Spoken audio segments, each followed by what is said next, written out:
Good evening students. আজি আমি এইটো ভিডিঅ'ত তোমালোকৰ চেপ্টাৰ নম্বৰ 13 পৃষ্ঠকালি আৰু আয়তন পাঠটোৰ অনুশীলনী 13.1 ডিসকাস কৰিম। তাৰ আগতে আমি অলপ তোমালোকৰ পাঠটোৰ ইন্ট্ৰোডাকচন অকমান দি লম আৰু এইটো অনুশীলনীত তোমালোকৰ আয়তীয় ঘনক আৰু ঘনকৰ পৃষ্ঠকালিৰ কথা তোমালোকে জানিব লাগিব। গতিকে মই প্ৰথমতে আয়তীয় ঘনকনো কি হয় আৰু ঘনক এটাৰ পৃষ্ঠকালি আমি কেনেদৰে উলিয়াম তাৰ ফৰ্মুলা কেইটা এবাৰ চাই লম। তোমালোকে চোৱা এইটো এটা আয়তীয় ঘনক বুলি মই কৈছো।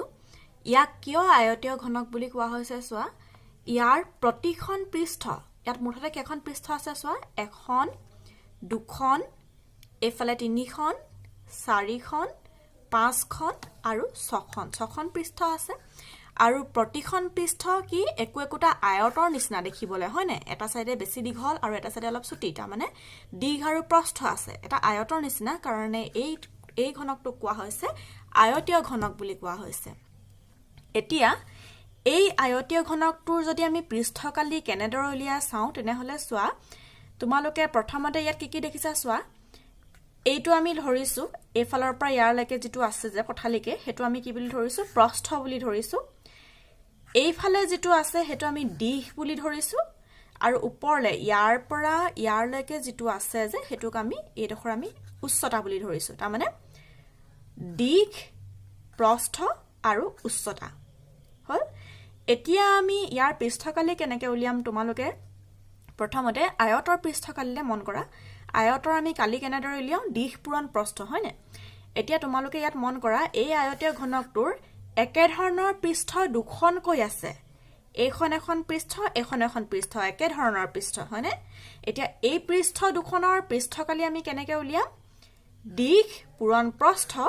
যিহেতু দুখন আছে গতিকে আমি কি লিখিছো চোৱা, 2 ইনটু দীঘ পূৰণ প্ৰস্থ বুলি লিখিছো। দুখন থকা কাৰণে এইখন আৰু এইখন,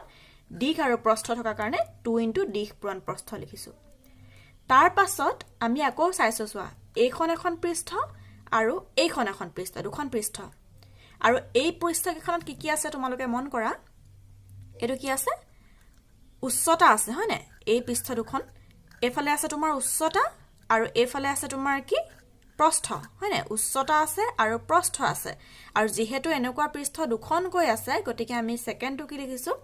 2 ব্ৰেকেট থকা মানে 2 টো সবৰে লগতে পূৰণ হৈ আছে দেই, 2 ইনটু বি ইনটু এইচ, অৰ্থাৎ প্ৰস্থ আৰু উচ্চতা। এফালে আছে প্ৰস্থ আৰু এফালে আছে উচ্চতা হল। তাৰ পাছত তোমালোকৰ আৰু কি বাকি থাকিলে চোৱা, এইফালে এখন পৃষ্ঠ আৰু এইফালে এখন পৃষ্ঠ দেখিছা তোমালোকে। এতিয়া এই পৃষ্ঠ দুখনৰ পৃষ্ঠকালি আমি কেনেকৈ উলিয়াম, দুখন আছে যিহেতু গতিকে 2 থাকিবই, ইনটু কিমান আহিব, এইখনৰ তোমালোকে কি আছে চোৱা, এইফালে তোমালোকৰ দীঘ দেখিছা অৰ্থাৎ এল আহিছে, আৰু এই দুখনৰ কাৰণে, এইখন আৰু এইখনৰ কথা কৈছো মই, এই দুখনৰ কাৰণে এল আহিলে, আৰু ওপৰটো কি উচ্চতা এইচ আহিলে, অৰ্থাৎ এইচ ইনটু এল আহিলে। এতিয়া তোমালোকে এই গোটেই কেইখন, যিহেতু ইয়াত 6খন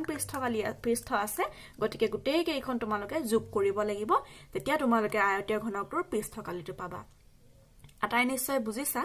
ঠিক তেনেদৰে তোমালোকে আকৌ ঘনকৰ ক্ষেত্ৰত তোমালোকে ইয়াতে মন কৰিবা, তোমালোকৰ কিতাপতে দিয়া আছে ধুনীয়াকৈ, এইটো চোৱা, এইটো এটা ঘনক আকৃতি দেখিছা, ঘনক অৰ্থাৎ সকলো ফালে সমান হ'ব লাগিব, তেতিয়া হেতুক আমি কি বুলি কম, ঘনক বুলি কম। এতিয়া এই ঘনকটো যদি তুমি পৃষ্ঠ কেইখন চোৱা তেতিয়াহলে ইয়াত কেইখন পৃষ্ঠ আছে চোৱা, ওপৰত এখন তলত এখন থাকিব, হেতু তোমালোকৰ এনেদৰে দেখুৱা হৈছে, এইখন ওপৰ এখন তলৰ। তাৰ পাছত তোমালোকৰ এইফালে পৃষ্ঠ যিখন থাকিব সেইখন এইখন বুলি দেখুৱা হৈছে, এইখন পৃষ্ঠ এইখন বুলি ধৰা হৈছে, এইখন পৃষ্ঠ এইখন বুলি ধৰা হৈছে, আৰু ইয়াৰ পিছফালে এখন থাকিব নহয়, সেইখন হৈছে এইখন, 6খন পৃষ্ঠ থাকিব হল। এতিয়া যিহেতু প্ৰতিখন পৃষ্ঠ একোটা বৰ্গ তোমালোকে দেখা পাইছা, এইটো এটা বৰ্গ, এইটো এটা বৰ্গ, হয় না? এতিয়া বৰ্গ এটাৰ আমি কালি কিদৰে উলিয়াম, আয়তৰ কালি কেনেদৰে উলিয়াম, দীঘ পূৰণ প্ৰস্থ, হয় না? বৰ্গ এটাৰ যিহেতু দীঘ আৰু প্ৰস্থ সমান হয় গতিকে আমি কি বুলি উলিয়াম, যে বাহু স্কোৱাৰ বুলি উলিয়াম, অৰ্থাৎ বাহু তুমি এইটো আৰু এইটো পূৰণ কৰিব লাগিব। দুয়োফালে যিহেতু সমান গতিকে আমি a ইনটু a যদি পূৰণ কৰো আমি a স্কোৱাৰ বুলি পাম হল। ঠিক তেনেদৰে এতিয়া প্ৰতিখন পৃষ্ঠৰে কালি কেনেকৈ হ'ব, এইফালৰখনৰ কাৰণে আহিব a স্কোৱাৰ, এইখনৰ কাৰণে আহিব a স্কোৱাৰ, এইখনৰ কাৰণে আহিব a স্কোৱাৰ, ইয়াৰ বিপৰীতে থকাখনৰ কাৰণে আহিব a স্কোৱাৰ, তাৰপিছত এই ওপৰখনৰ কাৰণে আহিব a স্কোৱাৰ, আৰু তলৰখনৰ কাৰণে আহিব a স্কোৱাৰ, হল না? যিহেতু 6খন পৃষ্ঠ আছে গতিকে আমি কিমান পাম 6a স্কয়াৰ বুলি পাম 1 2 3 4 5 বুজিলা তোমালোকে এতিয়া আমি কি কৰিম ইয়াৰ 13.1 অনুশীলনীৰ 1 নম্বৰ কোৱেশ্চনটো কৰিবলৈ আগবাঢ়িছো প্ৰশ্নটোত দিছে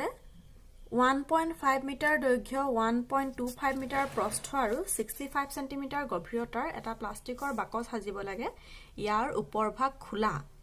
প্লাষ্টিকৰ পাতৰ বেধটোক উপেক্ষা কৰি তলৰ কথাকেইটা নিৰ্ণয় কৰা বুলি কৈছিলে এটা প্ৰথমতে আমি কি দিয়া হৈছে হেগিটা লিখি লম দৈৰ্ঘ্য দিছে আমাৰ 1.5 মিটাৰ প্ৰস্থ 1.25 মিটাৰ আৰু উচ্চতা দিছে 65 সেন্টিমিটাৰ আমি কি কৰিম একক কেইটা একেই কৰিবলৈ চাম ইয়াৰ প্ৰথম দুটা চোৱা তোমালোকৰ মিটাৰত আছে 3 নম্বৰটো সেন্টিমিটাৰত আছে গতিকে আমি এই 3 নম্বৰটো আমি একক একেই কৰিবলৈ হলে আমি ইয়াক মিটাৰলৈ নি লব লাগিব আমি লিখিম 65 মিটাৰ যেহেতু 100 সেন্টিমিটাৰে 1 মিটাৰ গতিকে 65 সেন্টিমিটাৰ থাকিব 0.65 মিটাৰ থাকিব এতিয়া তোমালোকক কি কৈছে চোৱা যেহেতু উপৰভাগ খুলোৱা এনে ধৰণৰ বাকচ এটা সাজিব লাগে গতিকে উপৰভাগ খোলা হ'বলৈ হলে আমি এই বাকচটোৰ কাৰণে কালি কেনেদৰে উলিয়াম চোৱা আমি ইয়াত লিখিম যে বাকচটো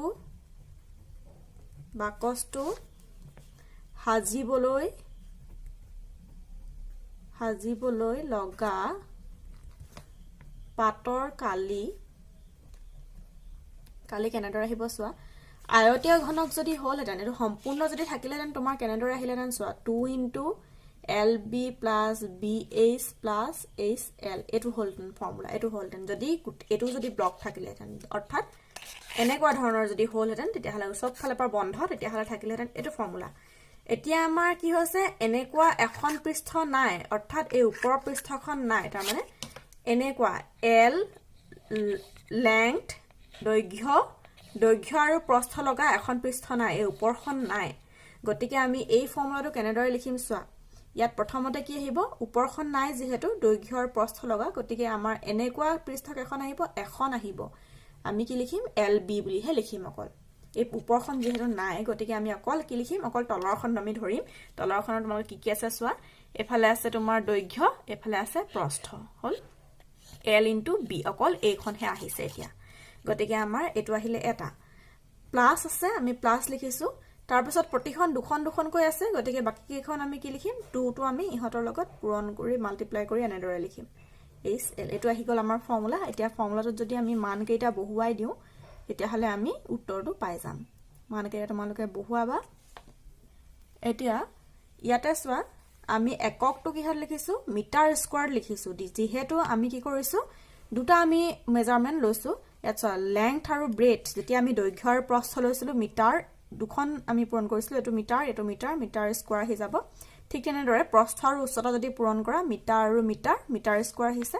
আৰু আকৌ উচ্চতা আৰু দৈৰ্ঘ্য যদি পূৰণ কৰা তেতিয়া আহিব মিটাৰ স্কয়াৰ গতিকে এককটো আমাৰ কি আহিব মিটাৰ স্কয়াৰত আহিব আৰু গোটেইখিনি যদি তুমি ক্যালকুলেট কৰা তেতিয়া হলে উত্তৰটো কিমান পাবা 5.45 মিটাৰ স্কয়াৰ অৰ্থাৎ বাকচটো সাজিবলৈ লগা পাতৰ মুঠ কালি কিমান আহিব 5.45 মিটাৰ স্কয়াৰ আহিব তাৰ পাছত দ্বিতীয় অংকটো কৈছে যে চোৱা ইয়াত কৈছে প্ৰতি বৰ্গ মিটাৰত 20 টকাকৈ প্ৰয়োজন হোৱা প্লাষ্টিকৰ পাতৰ মূল্য অৰ্থাৎ তোমাৰ 1 বৰ্গ মিটাৰত এনেকুৱা ধৰণৰ ইয়াত কিমান আছে 5.45 বৰ্গ মিটাৰ আছে বৰ্গ মিটাৰ এতিয়া কৈছে যে এনেকুৱা 1 বৰ্গ মিটাৰত কিমান টকা বুলি কৈছে 20 টকা খৰচ পৰিব কৈছে গতিকে 5.45 মিটাৰত কিমান খৰচ পৰিব তুমি উলিয়াব লাগে তুমি কি কৰিবা বিচাৰে পূৰণ কৰি দিবা 5.45 আৰু আনসাৰটো কিমান পাবা 109 টকা পাবা এটোৱে হৈছে তোমাৰ উলিয়াব লগিয়া খৰচটো এতিয়া আহিছো নেক্সট কোৱেশ্চনটো লৈ এটা প্ৰশ্নটোত কৈছে যে এটা কোঠাৰ দীঘ প্ৰস্থ আৰু উচ্চতা ক্ৰমে কি বুলি কৈছে 5 মিটাৰ 4 মিটাৰ আৰু 3 মিটাৰ প্ৰতি বৰ্গ মিটাৰত 7.5 টকাকৈ কোঠাটোৰ বেৰ আৰু সিলিংত চূণ লগোৱাৰ খৰচ নিৰ্ণয় কৰা অৰ্থাৎ কোঠাটোৰ কেনেকুৱা বুলি কৈছে দীঘ প্ৰস্থ আৰু উচ্চতা দীঘটো দিয়া আছে তোমাৰ 5 মিটাৰ এফালে দিয়া হৈছে 5 এটো দিয়া হৈছে 4 আৰু এটো দিয়া হৈছে 3 বুলি দিয়া হৈছে এতিয়া এনেকুৱা কোঠাটোৰ কি বুলি কৈছে অকল বেৰ আৰু সিলিংত অৰ্থাৎ 4খন বেৰ হল আৰু সিলিং ওপৰখনত তাৰমানে তলৰ পৃষ্ঠাখনত তুমি একো কৰিব নালাগে অকল 4খন বেৰত আৰু ওপৰফালে তুমি ৰং কৰিব লাগে এতিয়া এই ৰং কৰা প্ৰথমতে তুমি মুঠ পৃষ্ঠকালি উলিয়াব লাগিব আৰু তাৰ পাছত প্ৰতিখন বেৰতে তোমাৰ কি বুলি কৈছে কোঠাটোৰ বেৰত প্ৰতি বৰ্গ মিটাৰত 7.50 টকাকৈ খৰচ উলিয়াবলৈ বুলি কৈছে প্ৰথমতে আমি কি কৰিম যে এই কোঠাটোৰ আমি কি উলিয়াই লম পৃষ্ঠকালি উলিয়াই লম কিন্তু তাত আমাৰ কি নালাগে এই তলৰখন আমাক নালাগে অৰ্থাৎ তলৰ যিখন ফ্লোৰখন আমাক দৰকাৰ নাই গতিকে আমাৰ কেনেকুৱা ধৰণৰ হৈ আছে এতিয়া বস্তুটো আমাৰ এনেকুৱা ধৰণৰ হৈ আছে এইখিনিতহে আমি ৰং কৰিম এই তলৰখন খালি এইখন লাগিব আৰু চাৰিখন তোমাৰ সাইড লাগিব এতিয়া ইয়াৰ কাৰণে ফৰ্মুলা আমাৰ কি আহিব চোৱা ফৰ্মুলা আমাৰ কি আহিব এনেকুৱা লেংথ আৰু ব্ৰেথ লগা কেখন আছে এখনেই আছে তলৰখন যেহেতু নাই গতিকে আমি ফৰ্মুলা প্ৰথমতে লিখিলো L * B তাৰপিছত এনেকুৱা দুখন আছে গতিকে লিখিলো B * H আৰু তোমাৰ এনেকুৱা দুখন আছে গতিকে আমি লিখিলো H * L বুলি লিখিলো হল এতিয়া মান কেইটা তোমালোকে ইয়াত বহুৱাই দিবা L ৰ কাৰণে আহিলে তোমাৰ 5 B ৰ কাৰণে আহিলে 4 প্লাস 2 * B কাৰণে আহিলে 4 H ৰ কাৰণে আহিলে 3 প্লাস 2 * H ৰ কাৰণে আহিলে 3 L ৰ কাৰণে আহিলে 5 এটো ইয়াৰ এককটো কিমান আহিব যেহেতু আটাইকেইটা মিটাৰত আছে গতিকে একক আহিব মিটাৰ স্কয়াৰ আহিব বৰ্গ মিটাৰ অৰ্থাৎ এটো কৰিলে পাবা 5 4 গুণে 20 4 2 গুণ 8 8 3 গুণ 24 প্লাস 5 3 গুণ 15 15 কে 2 30 আহিব এটো আহিব মিটাৰ স্কয়াৰ এটো যদি কৰা 4 3 4 5 6 7 74 মিটাৰ স্কয়াৰ আহিলে হল এতিয়া তোমালোকৰ প্ৰতি বৰ্গ মিটাৰ খৰচ কিমান বুলি কৈছে 7.5 টকা কৈ বুলি কৈছে তো ইয়াত লিখিবা তোমাৰ প্ৰতি বৰ্গ মিটাৰত খৰচ কিমান হৈছে চূণ লগোৱাত খৰচ হৈছে 7.5 টকা 50 টকা অৰ্থাৎ 7.50 টকা গতিকে তোমাৰ কিমান উলিয়াব লাগে 74 বৰ্গ মিটাৰত খৰচ উলিয়াব লাগে 7.50 into 74 টকা আহিব এটো যদি ক্যালকুলেট কৰা তেন্তে পাবা 555 টকা এটো আহিব তোমাৰ উলিয়াব লগিয়া উত্তৰ